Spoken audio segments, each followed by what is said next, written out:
from heaven hath burned up the sheep and the servants and consumed them. And I only am escaped to tell thee. And while he was yet speaking, there came also another and said, the Chaldeans made out 3 bands and fell upon the camels and had carried them away, yea, and slain the servants with the edge of the sword. And I only am escaped alone to tell thee. Now, you and I read all that, and what we read is this: number of sheep, number of camels, number of ox, and all this, and we see that, and we see those animals. I want you to know, when Job is hearing this, what it is saying to him is this: he is looking at the spreadsheet of his finances.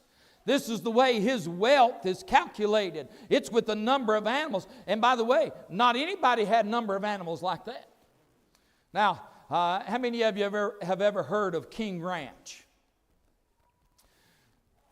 Chances are you've eaten some of their beef. It's the largest cattle ranch in America. It's in Texas. But it is not the largest one in the world. The largest one in the world is found in Australia.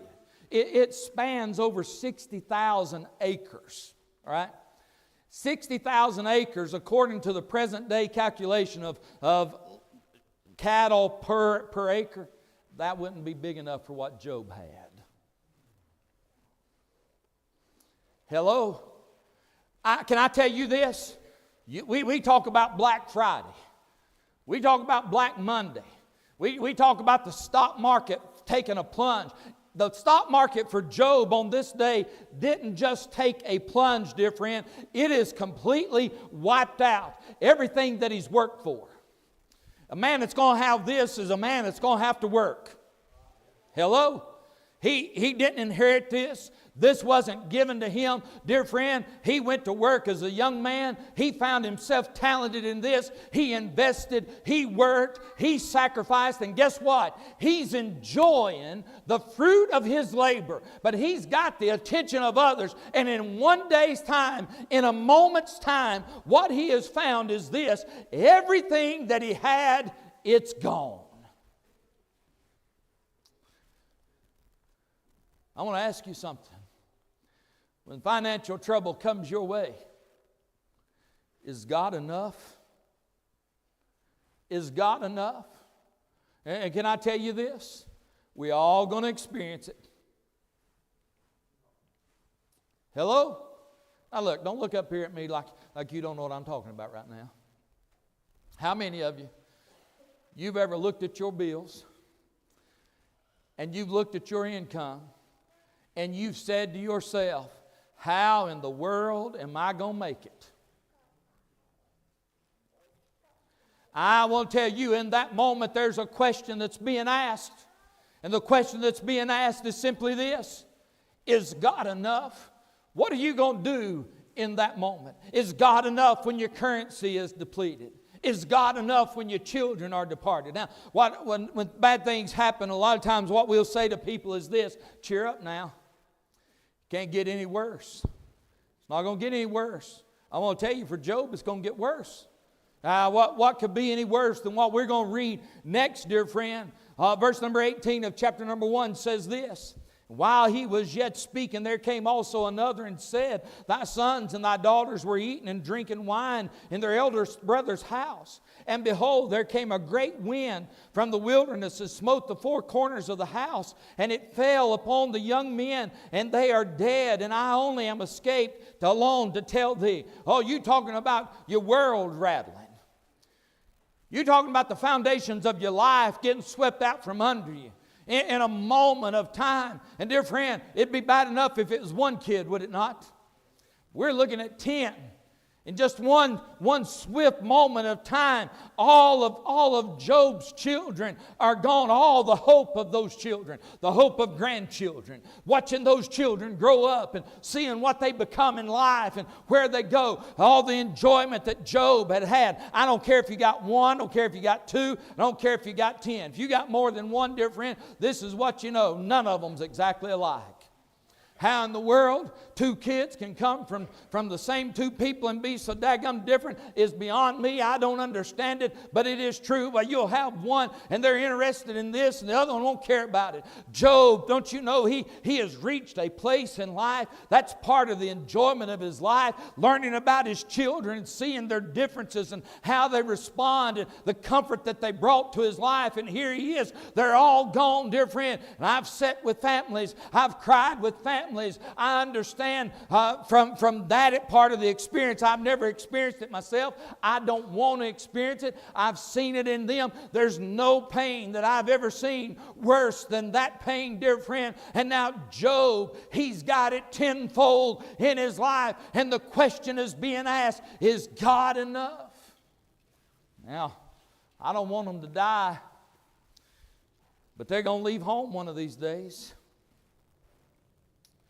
Boy, when you've spent the greater part of your life up to that time, the investment of your life raising these young'uns, bringing them up to this point, and you've spent 20 years telling them when to eat, telling them when to sleep, telling them when to take a shower, telling them when to clean the room.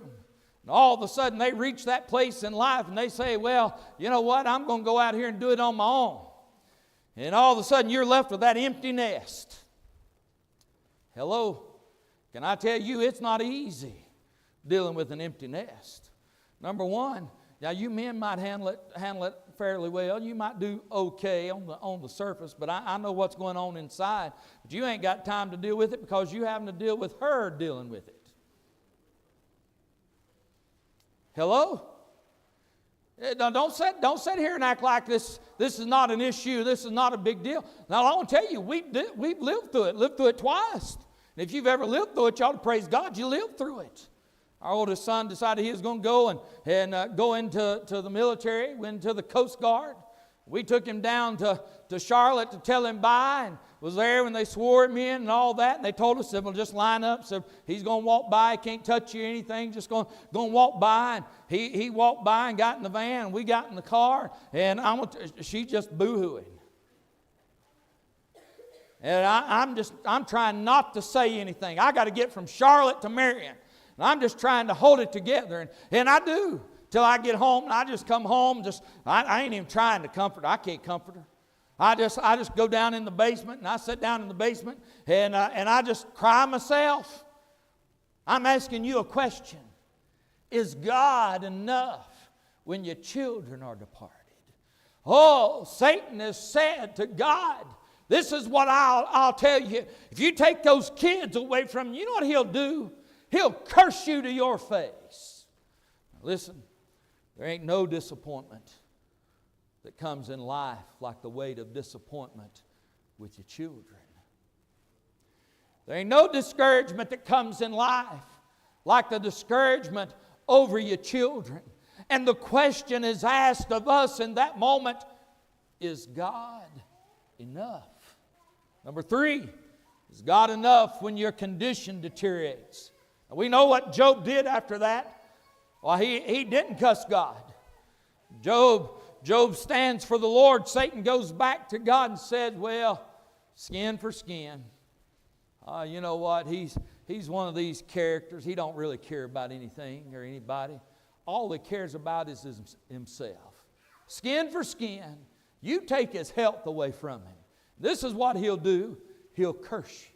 Oh, I would ask you, is God enough, dear friend, when your conditions deteriorate? Chapter number 2, verse number 7.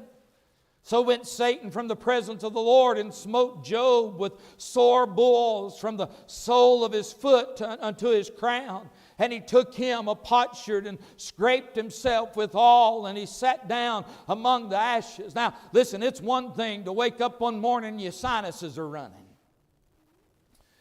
It's one thing to deal with hay fevers. It's one thing, dear friend, to deal with colds. It's another thing when you're dealing with a severe illness. Oh, Job wakes up one morning and he finds himself physically sick.